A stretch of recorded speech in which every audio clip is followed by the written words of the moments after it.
ешқашан да ашуға берілмейді. Сонда ғана жеңіске жетесің.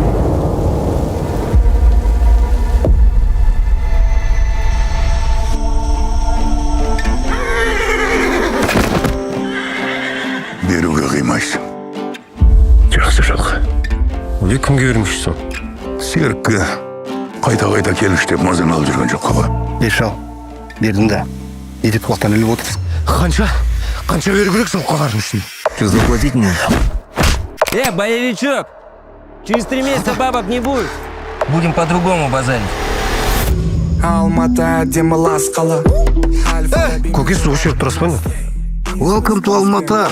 Город, где нет веры и доверия. Одни понторезы в машине. Пицца суып кетсе, көтін даярамсың ба? Кете, далпан. Әче отылғандарға да 1 миллион берем ба? Шүгіл, Аким Пышалға барда, көтімді қысып, ауылда жат. Қалаға кетем. Ақша тауып, қарыздардан құтылу керек болып тұр.